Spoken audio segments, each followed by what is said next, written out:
But where shall wisdom be found? And where is the place of understanding?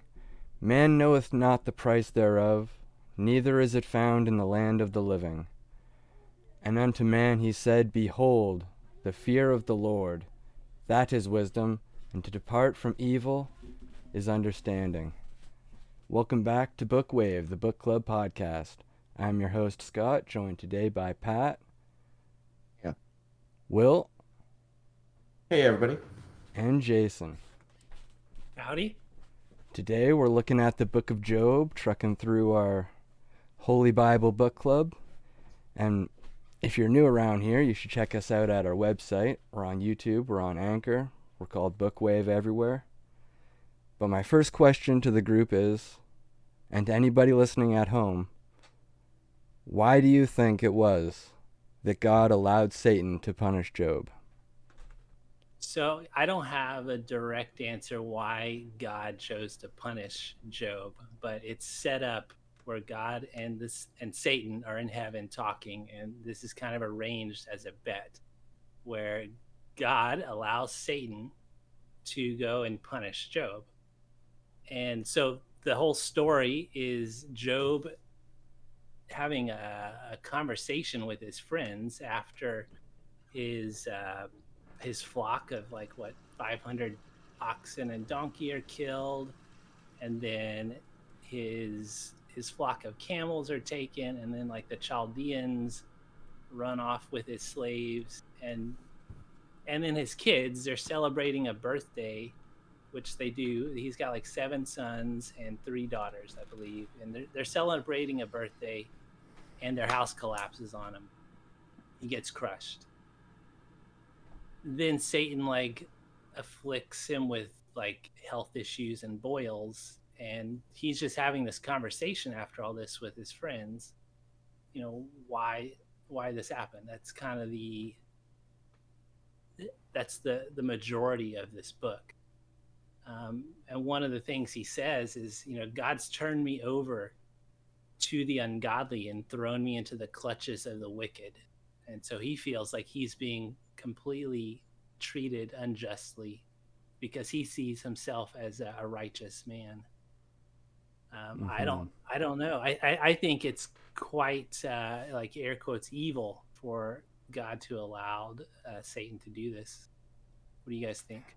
There's one thing that I picked up on in that one little part, because it's it talks about how Job is complaining, and there's a lot of detail in the words that he chooses. So when he's like, God's done all of this to me, it's very clear that he's just complaining about God and not going back and pleading to God. And I think that speaks to the real moral of the story, is the pride that he has over God. And I think that the real reason that Satan was either ordered or allowed, or if this was a trick or a bet or whatever, I don't know, it's still not clear to me, but it really feels like Job's cardinal sin is pride, and he never really clues into that at the very end. He goes through every stage of grief, but not until the very end does he realize that I have to bow before God. And this is just my theory. I say this as a heathenistic atheist, so you In a can discount way, what I say if you want.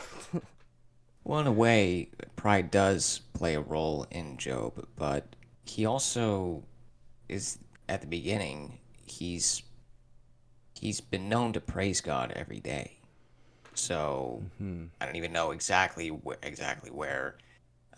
the Yeah, idea of he was just making sacrifices to his kids too. This yeah guy loved God, and he's I gotta jump in here, Pat, because this is gonna get out of control. Jason and Scott, you missed the first thing out of our boy Job's mouth is, if we take the good that God gives us, how could we not take the evil with grace too? And then what does he do? He tears his clothes, tears his hair, and observes words of silence. And up until that point, our boy Job is still a faithful, graceful servant of God who's taken what he's been dealt. And it doesn't even matter why God did it, because that's not the point. And the point is what happens next. And the wisdom literature that is unfolding here is this actor in this arena where he loses everything, and the first thing he does is handle it with grace and he prays. And then he mourns and he observes silence because you're going to think a lot of thoughts after a traumatizing thing like that. And one of the best things you can do is nothing and just let yourself like sort through the mess of thoughts that like it's going to take days for you to even get to the thoughts that are really the thoughts. And then you'll go beyond those thoughts and get back to the normal ones. But it takes time sitting in it to observe the wave of trauma. And then we get this whole Socratic symposium of not the point and the wrong thing to do and Right. not wise action because he's not rebuilding, he's not moving on, he's not moving forward. The sin that he makes is he dwells in it Right. and Dwells in he it, curses, intellectualizes it. And that's a coping intellectualizes it. mechanism. Yeah. So that brings me to a question of, is he doing the all of these sacrifices because he loves God and because he fears and everything else he admires, or is it because he's just, following the rules that he thinks are the right rules? Is he actually passionate about what he's doing, or is he just, a rich guy where sacrificing a few goats every once in a while, one for every one of his children even, isn't even really a drop in the bucket for him. So it's not really that much of a task for him. So when he does end up having to, like, you know, pull himself up by his bootstraps or whatever, he can't because he's used to already having everything handed to him. I'm not saying I disagree with anything that you just said, Will, but I'm just saying that's also another way to look at it. Well, how the heck am I supposed to rebut anything you have to say if you close with that little tidbit of agreeable? Um, because you said two different things there, and one of them was does he really have conviction and passion, I think. And then the other was does he have the skill set to deal with it and actually do the doing? And I want to address the first part, which was is he a man of conviction? Because I think when they describe the story, and I read Isaac Asimov's Guide to the Bible section of Job, and I think a Yeah. lot of scholars make the argument that this is a completely falsified account, and I don't many think it have made the same matters. argument. Many have made the same argument about Socrates, and if you read the dialogues of Socrates, you pick any of a dialogue of Socrates, and you'll learn a thing. And I think that that's sort of the experience I get with Job. And when they define the actor in this book, I take their word for it when they say he's a man that no one in the land could say anything bad against. And he sacrificed for himself and his whole family because even though he knew his sons not to be sinners, he worried that they might have sinned in their mind. So he was literally thinking about that whole thing because it's not just about the actions, it's about believing it at an internal level. And he's set up as this priestly father figure who's concerned about his family and has a code of edicts. And at this point, 4,000 years ago, I don't know how meta we got with the questioning of epistemological belief systems. I think it was a bit easier to believe in God back then. But I don't know if he had the tools to deal with life after God. Right. So do you think the Job's trial was like losing faith in God, and that's really what it boiled down to? And he just, I don't know. I don't think there was a trial. I think that what happened to Job was without meaning. And the whole point I make when I say, oh, why would God let Satan punish him? It's like, okay, well, why do bad things happen? Why did the Holocaust? It's like, forget about it. Like, there's nothing we can do about it. It happened. And every time you sit down with a group of guys to ask each other and try and argue as to why you got dealt a bad hand, you're not building your house. You're not planting new crops. You're not filtering clean water. You're not heating up the house tonight. You're intellectualizing, and you can only sit around and pontificate for so much time until it's diminishing returns, right? Like you need to make peace with it there is a talking that has to happen. But looking to blame God or to blame yourself or to blame circumstance, like, you have to accept it. Then build yourself from there. Yeah. Right. Yeah, I think that's the point. I really do prefer to look at this story without the supernatural elements. Like the first time I read through it, I'm like, you could get like the message across probably better to someone like me without the first two chapters where it looks like a Loki trying to trick Thor into like some kind of a like an evil thing. Like So it gets a little weird at the start and it feels kind of pagan, if I'm gonna be honest with you. I I don't mind the God thing because it's a thing, right? Like, and they're trying to convey a point, and the point is that you could sit around for weeks debating with your friends, and then God's going to show up and be like, you don't get it. You don't have the tools to get it. You've sinned by trying to get it, and it's like, so if you've ever watched a show with split like multiple timelines and time travel and who screws up the timeline, right? It's like if they don't do the thing that they were gonna do for some random reason, and that random reason you can call God, and you can make a story about how it's God that's doing it, but that's not the point. If they don't do this random thing at that specific time in another timeline, they kill everyone. Like the whole system implodes because it's just this random perfect tornado of existence, and everything happens for a reason, and you can question why or why not when it comes to things happening, and the reasons might be there is no reason, it was just random, right? Or it was God, like but it's not the reason isn't the point. The question is, what are you going to do now that it has happened? Yeah, see, I saw the supernatural element of this story as very central to the like the one of the main themes here is that there are supernatural forces outside of your control, and all you can really do in life is control your reactions to those Yeah. forces. You don't have any control over whether a tempest blows your sailboat to Africa, or if you get leprosy or something like that. But the three friends in this book, their main argument is that if you do unrighteous acts, that you're gonna suffer. Essentially, the righteous people don't suffer, and that all pain is because of sin. And I think this is a story that has been changed over time.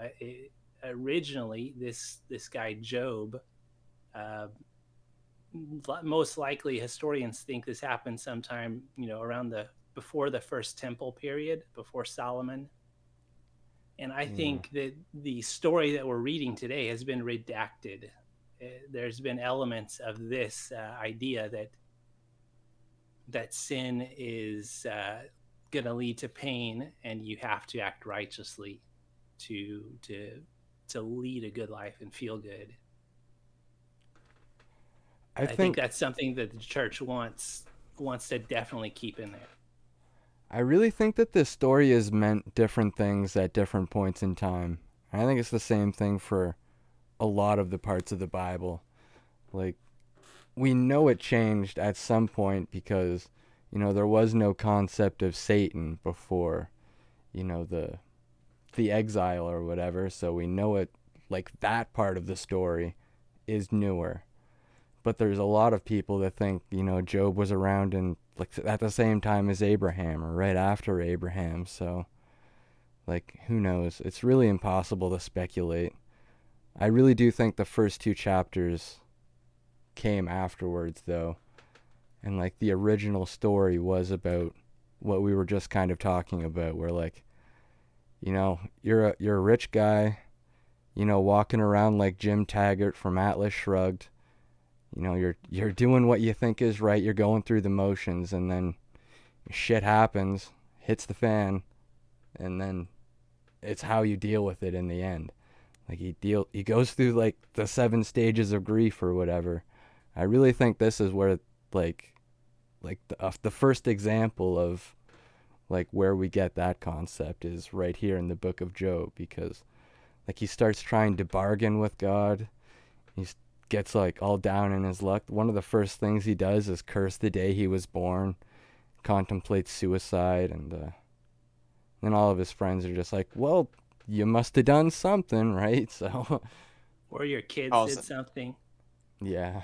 But to kind of address that, like how you react and what Will was talking about, going through suffering gracefully, but not forgetting to keep your house in order. It's almost like if you dwell in your suffering too much, that you are pulled away from wisdom. You know, that aspect of Sophia that lives in us, that like grounding principle. It grounds us to the earth, that wisdom. And if you're just, all focused in your head and falling apart and not keeping things together, you lose touch with that feminine kind of earth spirit that we associate with wisdom and Sophia. You end up losing your own awareness from from your own environment, so to speak. And the way that Job has responded to his friends, just talking to him, saying, "Hey, you're just having a bad day, dude. You know, maybe you're doing it wrong." And then he calls them a bunch of forgers and liars and everything like that. It's it just reminds me of how sometimes when something pushes our buttons, the first thing we do is um, just kind of blame it on something else or someone. Or if we're in pain, we always tend to retreat and find ways of comfort. And that's the first thing that we do. That's the first thing in our minds. It's the first thing we think about. And in a way that we see Job here during the first stage of grief, um, that's sort of like his response. That's his default setting, so to speak. Even after he loses everything, Just to remind me, what is the first stage of grief? denial. The speech that Job gave, that one of those first responses, man, like I saw it, and in it I saw a version of me from like end of elementary school that would have been like, yeah, dude, me too. Like I started hitting that depression stuff, that suffering in the suffering around, age 13 to 16, that sort of time. And it was like, wow, as if someone else wrote this down 4,000 years ago. So you were an emo in your teens? Yeah. Well, it was like not even that, but it's like the way that we think and how we talk to ourselves about, our problems and the arguments that we make that are so non-committal and half-assed. Like you wish you weren't born. Yeah. You might as well wish for a time machine. Like, come on. How about you for a promising thing? But you can't see that when you're traumatized, right? Like there is no hope there, and there is no action, and there's no ability to do anything. It's just this darkness, and it's a very raw amount of speech that Joe gets out on the subject, like very vivid. I had to Google some of the terms that he used because he was just like in this translation, right? Through the grapevine, they put in this book a whole bunch of really dark sentiments. And I think part of it too is just the fact that you have to exist post trauma for a certain period of time and deny it, to downplay it, or maybe you go through a different stage, but it's that time heals all wounds, like you need at an unconscious level that perspective, that distance from the event to be able to start processing it. Yeah, that's like one of those Jordan Peterson rules. Like if old memories still make you cry, write them down. But like it has to be like old enough for it to like not re-traumatize you or whatever, right? So Yeah. Like, yeah, And you talk about like that time that you need, like, to separate yourself from that traumatic event, and like that's the 7 stages of grief right there. So like Well, that. and so, okay, so here's what I think about denial, Patrick. The best part about the statement, this didn't happen, is that it tells me that you're focusing on the fact that this happened. Because the unconscious mind doesn't process a negative, right? So if you didn't happen, the core subject matter is this. And so you're focused on it, you're looking at it. You don't fully have it assimilated, you haven't made peace with it, but you're starting to. Hmm.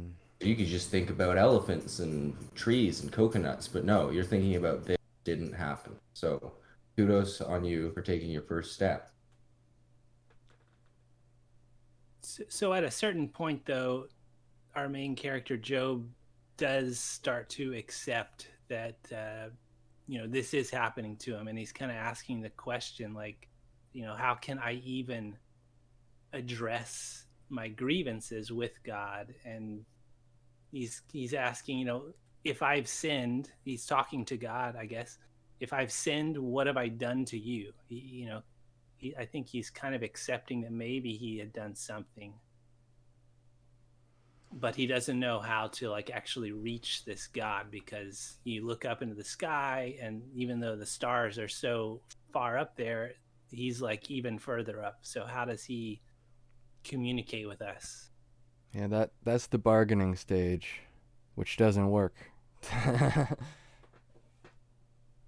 There was a really interesting quote that I wrote down. What Who can bring what is pure from the impure? Did you guys catch that one? Yeah, is that right before he says, like, who can be clean who is born of a woman? I think so. That was a little weird of a line. I didn't really know how to interpret it, but Well, and a couple of the parts in this book, they talk about like humans as worms, yeah. and how, like, I guess in comparison to God, we're supposedly, some kind of filthy animal. I don't think that was the so Did I I completely I misinterpret have that? I have a really weird interpretation that came to my mind when he was talking about worms and at the end with the Leviathan. Because it's like, can you okay. catch a Leviathan with a hook? I'm like, oh, what do you put on a hook when you're fishing? A worm. But like, True. I don't think I'm onto anything there. It's just a weird thing my head did. Word reference. um I don't know the specific part you're referencing, calling us worms, but I thought like the whole, if I was making that metaphor, it'd be like if you look at a worm compared to us, try explaining trigonometry to it, right? Like try explaining to it Right. compound interest. Try explaining to it that it needs to buy groceries. Like it doesn't have the tools to understand our world. Right now, we're the worm and God's the human. And it's like God's trying to explain his plan to us. He's like, look, you need to be at this spot because there's this teacup that's going to fall out of the window over on 32nd Street. And if you're not at this spot at this time, you're not going to stop this car, and that's going to allow this other car to get to the spot where the teacup's going to land in front of them. And it's going to remind them of their grandmother. And then all of a sudden, in that moment, they're going to turn around their entire like bad decisions, and they're going to become a beautiful, wonderful human being. They're going to get billions of dollars to end world forever. And you're a worm, and you're like, what? I dig holes in the ground. It's like Yeah. you can't do it. It's like explaining calculus to a worm. Yeah. Right, but there's a little bit of inconsistency here, like that God is this omniscient being, but at the same time, he forgets, where Adam and Eve were. He forgets like where Satan was. I think one of the three friends alleged that he even forgets some of your sins. And like, so if he's so busy, like ordering nature and doing all these like infinitely fine quantum calculations, like how is he also able to like attend to everything? And it comes through when like he asked Satan, like, where did you come from? Like, I don't think memory is an applicable thing when we're talking about God. That would be my response. Because God knows all things. Why would it need to remember when God knows? And Well, and like that's so. part of Oh, like I think I heard like a Catholic saying this one time, and he said the great thing about God is that it says he can't remember your sins.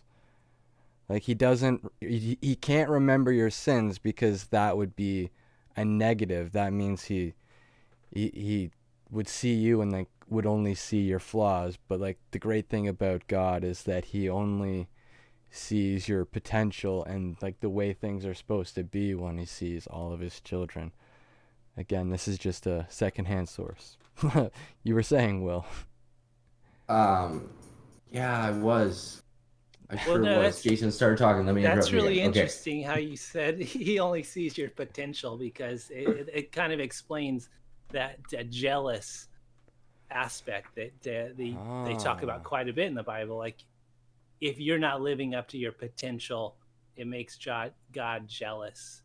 And one of the other questions that the three friends ask, I don't remember who, but they're asking, what can you do for God? Like, you're puny, you can't really do anything for God. But I would disagree, and maybe God would disagree, because he does say that the three friends were off base.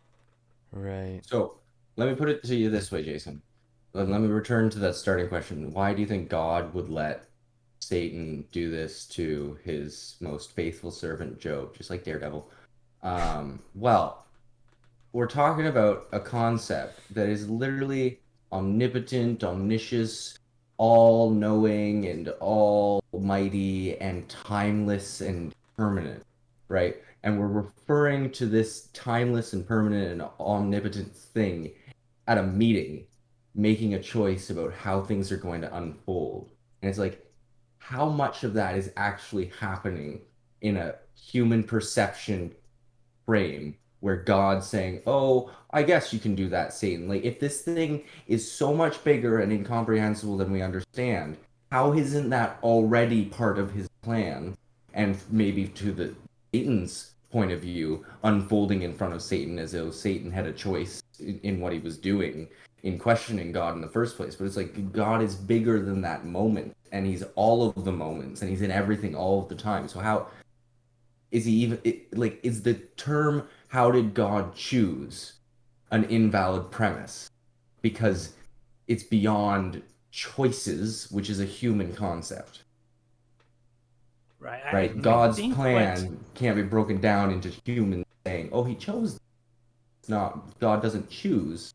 God planned. It's executing. it sounds like what you're saying, in a way, is something that Carl Jung talks about in his book Answers to Job, where he's postulating that God is unconscious in a way. He doesn't have a mind like ours. He has to be attending to everything all at once, so he can't attend to any specific thing. And if you're unconscious and you do something that harms somebody, you don't consider it evil. Okay, so yeah, exactly. Because that's a beautiful metaphor and one that I highly subscribe to, right? Because I'm a hypnotherapist and I've got this life coaching background, and the concept is everyone starts with a good intention, right? They are trying to meet a need at a biological or a sociological or a psychological level, but it starts at the unconscious level and it works its way out through, emotions and thoughts and beliefs and feelings, and then those turn into actions, and then those turn into your results. And it's like someone says something insulting to a loved one, not because they want to insult their loved one, but because they love their loved one and they don't know how to communicate their point in any other capacity. But it's so important to them that they communicate it anyways as poorly as they possibly can. And it's like, okay, so now we want to call God unconscious. Well, it's like, okay, let's return to the notion of memory. because your unconscious mind remembers everything. It knows when everything happened. And if you use some psychotechnologies like a timeline, you can organize your unconscious mind for you to be able to sort through it. And you can develop memory skills that allow you to have a higher rapport with your unconscious mind. What it does really well when you're in rapport and you're not in fight or flight or stressed out or anxious or depressed, when you're not dwelling in your suffering, is it delivers to you the information that is relevant to get you to where you need to go based on what it thinks is best for you. So you don't remember all of the time the address of the place that you need to go on one day a year, but when you start driving that way, you remember the number.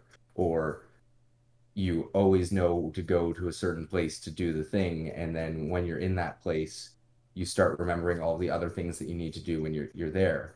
And the whole time you're like, oh, what if I forget this? And it's like, no, your unconscious mind presents to you what it thinks is best for you. You don't quite understand it. You can improve that relationship so that you sort of understand where it's coming from, and you can work together with it if you do some self-hypnosis and reprogram your activation system.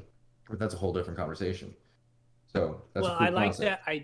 I like that concept of we start with good intentions, and it reminds me of the Gnostic idea that maybe God started with a good intention in creating us, but what if his good intentions turn sour? Like he created all of the animals, but the animals couldn't praise him, and so he creates mankind who can worship him, but mankind's kind of like the animals before it eats from the tree of knowledge of good and evil.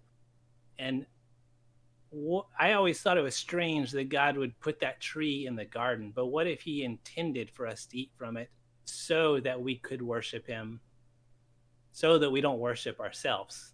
Hence the first commandment, don't have any other idols, which I think is reflected in this idea of talking, metaphorically about humans as worms.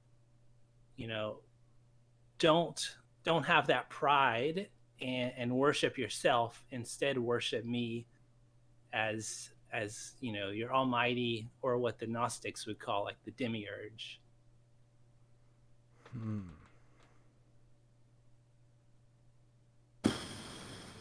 Where to start, Jason? Where to start?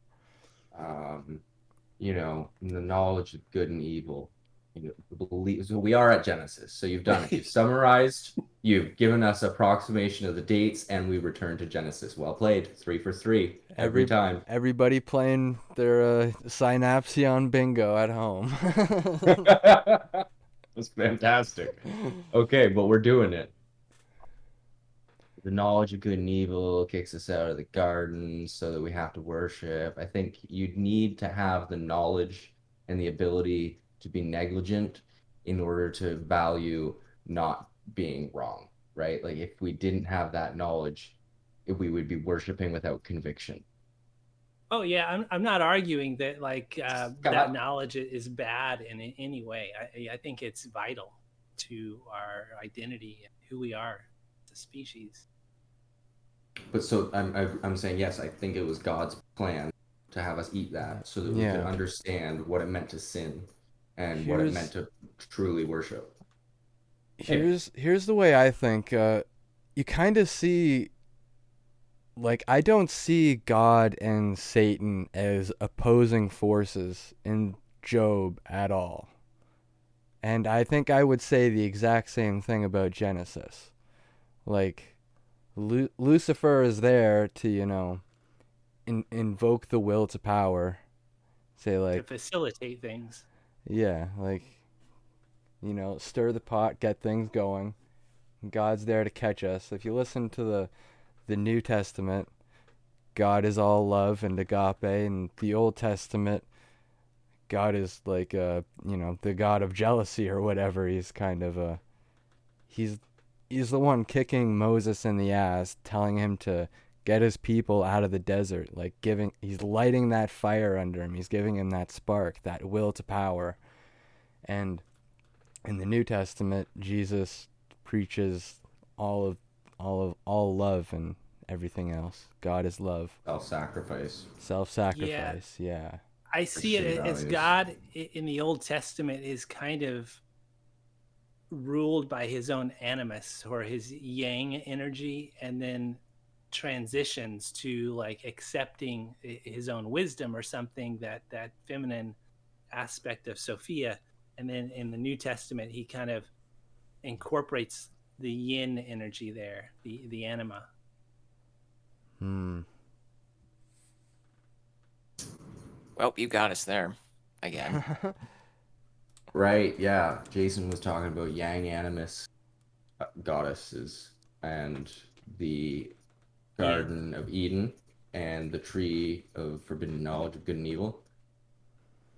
What if the Garden of Eden and that whole concept is actually just this metaphor for like humans maturing, right? And then you get kicked out of the Yeah. safety of of being parented, and you have what you think is the knowledge of good and evil, but you don't have the wisdom of what actually is good and evil. And I think that's the distinction that they don't focus on enough, is that like you can have wisdom and not understanding, and you can have understanding and not wisdom. And if you don't have them both and in good values, like you can know that the fear of God is wisdom, right? But if you don't know to depart from evil and you don't have that understanding, then it's useless to be afraid of God, because if you're afraid of God and you're cowering in fear the whole time, that's an evil, that's a sin, that's an unaction, and Hmm. that's not the point either. Yeah, I think we've talked about this before with the whole Garden of Eden as a metaphor for growing up or maturing, or even like the womb, like the Garden of Eden as a womb. And I think that kind of revelation happens, I mean, if you're lucky, multiple times in your life. So, like I've been looking at Nietzsche a lot, so I've been thinking about like the will to power is what some people need, but like the agape of the New Testament is also what other people need. Like some people have had a really rough childhood and that's what their Garden of Eden was like, just full of turmoil. And what they needed to get out of that was agape. And then there's like some people that were just, you know, sheltered, helicopter parents, never allowed to go out and adventure and learn anything the hard way.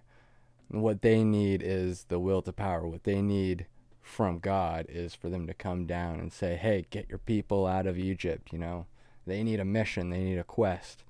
Well, like some people who have just been like getting after it and like, you know, just draining themselves their entire childhood, what they need more than anything else, what's gonna bring them out of that little womb like state is, you know, the opposite. It's gonna be agape instead of like what they've faced. And like that's probably not the only metaphor. There's probably lots of other things, like if you're all full of yang, just it you need a little bit of yang to balance yourself out.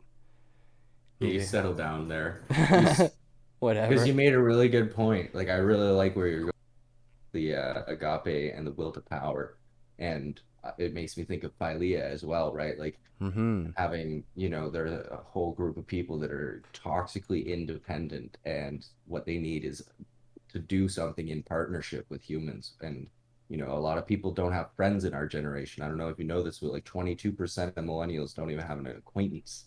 Yeah, and you could even work that in with the next label of love, eros. If you don't have any of the erotic or romantic love in your life, you're lacking some kind of revelation there as well. And there's also a lot of people who've only had the romantic erotic relationships and don't have any friends, like you just said, Will. So I think that's the problem with like screens too, right? Because when technology and the way we're raising our children, I think that when you're consuming or giving to, yourself, like for me at the very least, like I think that builds that unhealthy relationship with Eros, where you're training your brain at an unconscious level that this is the thing that you want. And the more you look at it, the more it wants it. And I think that that doesn't just happen with the thing that you're exposing your brain to. I think it bleeds into all of Eros, right? I think that if you eat lots of cookies, you're going to have problems with consumption across the board, and yeah, that'll show up in your sex life. Yeah, and then we use the word love, which means, 6 different things that I still haven't figured out all the definitions for. I don't know all the Greek terms. But, like, what do we talk about the most when we talk about love? Like, oh, I love this show on Netflix. Oh, I love this cheesecake. Oh, I love this restaurant. They're like fleeting things. They're not like sustainable relationships. They're not goals or anything like that. It's just little bits of lust that people cling on to, and that's what we label as love instead of philia, eros, and agape, and all the rest. Well, and What it's do we like talk about when we talk about love, as what Raymond Carver would say? what? Who? But further, like, remember the era of people who were like, "This blank is my life," and they were just like one dimensional. They're like, Right. we return to the emo kids. We return to, the people that chose a fandom and said, "This is the only thing I need in my life. I don't need to be a fan of anything else." And it's like, Right. what? You've consumed it to the point that it is you? Where did you go? Mm.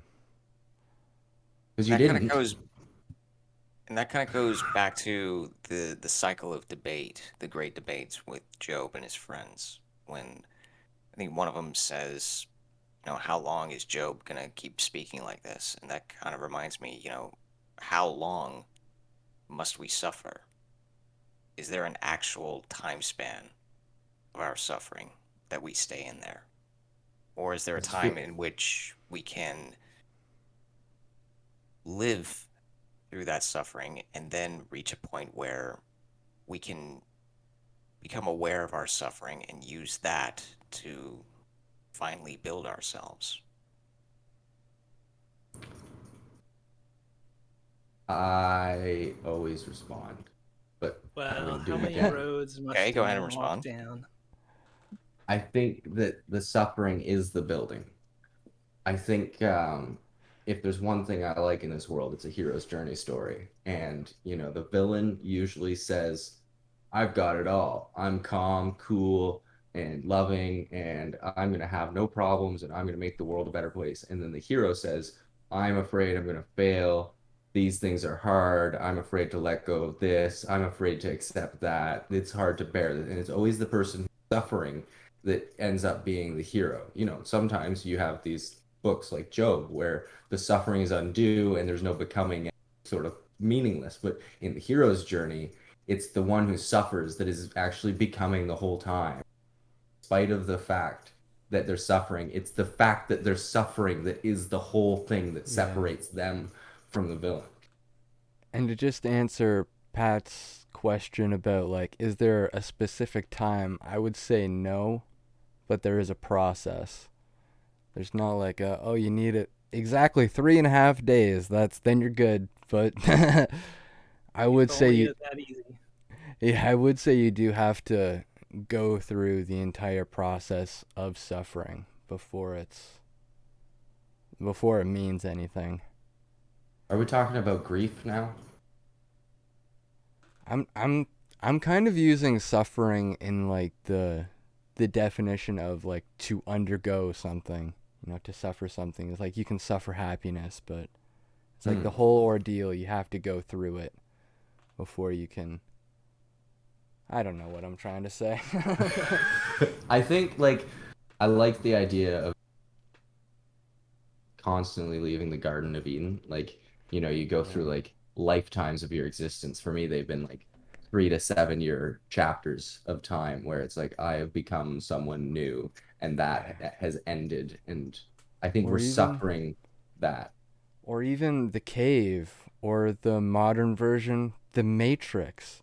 You come out of the cave and you see, oh, it's sunlight up there. This is obviously the top, right? But then you realize you're in a underground optical illusion, so you gotta keep digging yourself out of the cave over and over again. So, are we really at the final frontier, or is there more to discover here, within and without? uh, Pass the let's joint, take a man. moment. Let's really think about that for a couple seconds of silence. Why you gotta make fun of me, Will? Well, kind of speaking to what you were saying a minute ago, Scott, about like the superficiality of our of our love towards things, right? There was one quote in this book that really I feel put a light on that, and I think there are forces at work that want that superficiality, that level of superficiality to remain, because then you're not tapped into something deeper. You're not tuning into that the wisdom of the earth. But this was in the interlude chapter of like 28. They tunnel through the rock. Their eyes see all its treasures. They search sources of the river and bring hidden things to light. But where can wisdom be found? And I was just thinking of, like, all the ore miners and all the gold miners and silver miners, how they basically are after these superficial things and end up destroying the earth in the process. And it's quite tragic. Hmm. I would literally argue like the etymological basis of the statement you have made because got a good yawn in there.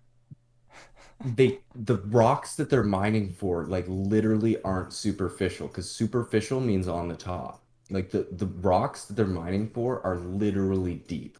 Like they're Okay. literally mining for deep substance. And so I have to disagree with your use of superficial to designate those metals. I'll grant that. And you could also make the argument that the things that we make from ore are not superficial.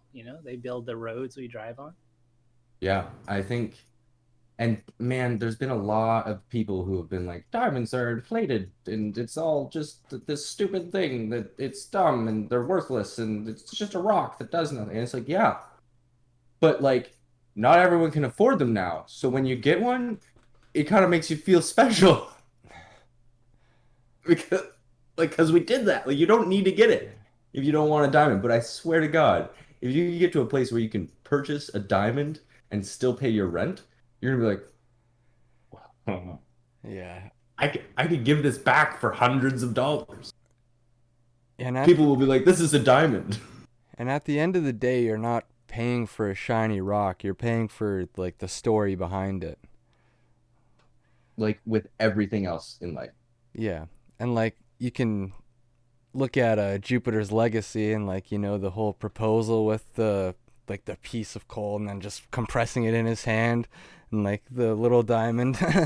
Now that's a story behind a diamond right there. Yeah. Well, that's just it. Like, I think we spend a lot of time questioning why things are the way they are and blaming people for making them the way they are. And you don't need God and you don't need tragedy to realize that this is just like a human thing. And it's like, well, what are you going to do about it? Some people have diamonds and they feel really good about themselves. Yeah, I think though it is important to be able to take these resources, diamonds or coal, and at least try to apply wisdom in a way that we're not destroying the earth to obtain them. Well, that's why we make them in labs as well now, too, right? And I'm pretty sure a meteor hitting the planet's done a lot more damage, a lot of mines combined. But like, yeah, totally. I think we should be getting all of our precious minerals from space. Like we should be harvesting meteorites. And I think that that's what we've been working on as a species. Like the big problem from what I understand is that we don't know what's in the rocks that are floating past us. So one of them could have enough diamonds to give everybody a diamond on Earth, or it could just be another rock filled with rock. And they don't want to waste the time landing and all the gas that goes into landing and then scanning to determine it. So we need a new technology that like ground penetrating radar on meteors flying through space at millions of kilometers an hour. And then eventually we're gonna be like, oh look, gold, iron, silver, diamonds just flying past us, creating no carbon emissions that are getting trapped in our atmosphere either. And we'll just throw them at the planet, go pick them up, put them in a little lockbox, send them down. slingshot. Yeah, You're that'd like, be a good use of wisdom. Yes. like diamonds from the sky. Let's go, Elon. Get on it. Yeah, like come on. What's taking you so long? All the rich people are going to space. If we had been working on this since the year 376, we'd have been there 10 times over. But something happened. We haven't gotten to that part in our historical book club. I don't know why the Roman Empire fell fully, but we only got back to that standard of living in 1750 in London. Yeah. Who knows where we're going from here in 2021? Like, really could go in. 2022. There anything else that we should mention? Oh yeah, there's so much in this book. Yeah. Yeah. Yeah. We're going to be Like, here for did you another guys 3 hours, know- Pat. That the term "skin of your teeth" came from this book, Job. Yeah. Where was this? That was in chapter 19. Okay. I love using that phrase too. That's kind of cool. One of the things I literally say whenever I'm doing a really like a hard rock climbing problem on a boulder, because I boulder because heights are scary, is like it's all in the teeth. Like you get to a point in the climb where your arms aren't getting you up, your legs aren't getting you up. It's just this facial expression. Get your chin up All on in a the teeth. hold. Yeah, that's biblical. Nice. So let's talk about the behemoth and Leviathan before we finish off. What do you think about those guys? It was again one of those moments reading the book where I was like, "Oh, really? Like that came from the Bible too? Like all of our words show up here first. All of our cool concepts in every single sci-fi movie I've." Yeah. I felt like it was kind of overhyped because I knew the words came from this, but then I was waiting for it the whole time, and I'm like, I'm on chapter 39 and there's still no damn behemoth or Leviathan. When is this gonna pop up? Like, oh, Yeah, it's just this was- one little bit at the end here. Wasn't the Leviathan something kind of adopted from the older religions of the area? Like Marduk battled the Leviathan Tiamat, and then it was kind of adopted into this religion where they're saying this god Yahweh defeated him. You been reading Isaac Asimov's Guide to the Bible too? Just a little bit. I'm not really sure that the Leviathan itself is connected to Marduk or Tiamat. I think they just kind of used the language of the dragon of whatever, but Okay. I'm not sure. I really can't tell you for certain. But did it feel like God was actually talking about animals or something like symbolic and scary? Some experience that he was going to have to put him through. It's hard to say, right? Because I return to my premise of this book is hard to understand without someone who understands it. And it's like, imagine being exposed to Behemoth and Leviathan for your first time in the Bible with someone explaining to you what it meant. Whereas I already know what a Behemoth is. I already know what a Leviathan is. And now I'm reading their origin story. And it's like, well, that's not my Captain America. It's like, really? That's what he looked like in the 1930s? Jeez. Or 40s? That's not what my Aquaman looks like. Jason Momoa or bust. Yeah. But yeah, like going back to Isaac Asimov, when he talks about behemoth, it's literally just like the plural word for beast. Behemoth is a beast. The delivery. Beast. It's like, isn't that just disappointing though? It's like, Oh, it's like the great behemoth, the greatest of all. What is like just an ox? Who cares really? Like, what is this for? Is he going fishing? Is this the bait? Is the worm? Is the man the bait, or is the behemoth the bait? What is The he doing? behemoth is the bait for the Leviathan, Right. and God's gonna eat Leviathan for breakfast, Mm. right? So it's like they're all still just tiny, meaningless. But to us, we're like, oh, but like rhinoceroses are huge. So the meaning of Job's life is to get God's breakfast. No,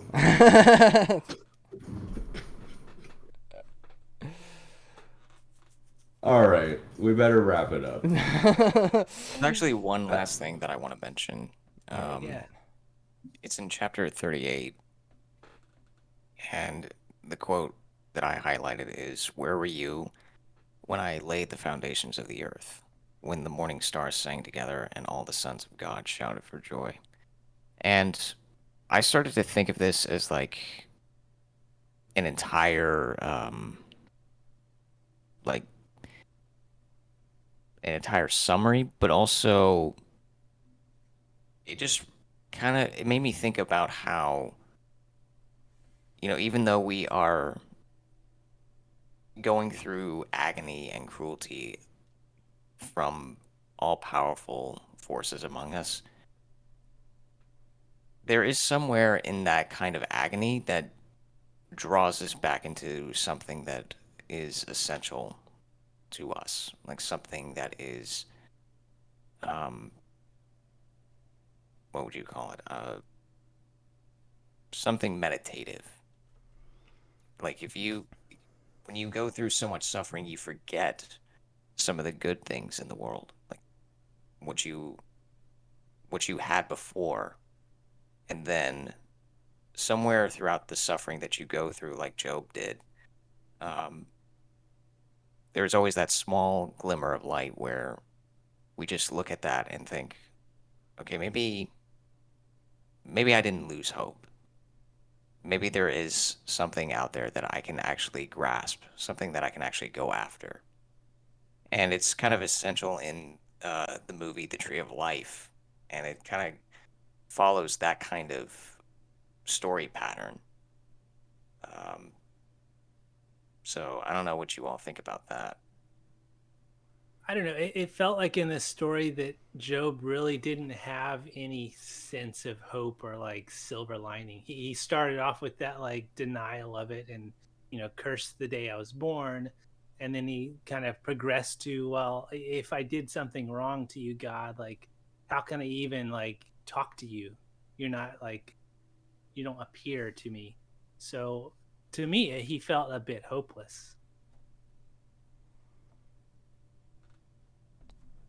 I think, you know, trying is a good sign of hope, right?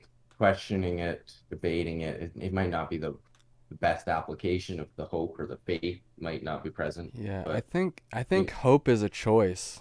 Like hopelessness is a choice. Like there's always like you can always look at the glass half full or half empty, right? Like Right. So maybe Job I is just the missed.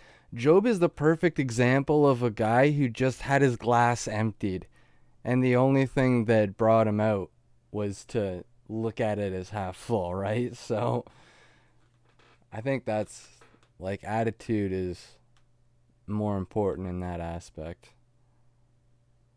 Yeah, I well, think possibly I missed something, and this would be a book I would actually go back and read again. But Well, we Will, definitely miss something, each and every one of us. I'll just say that with confidence.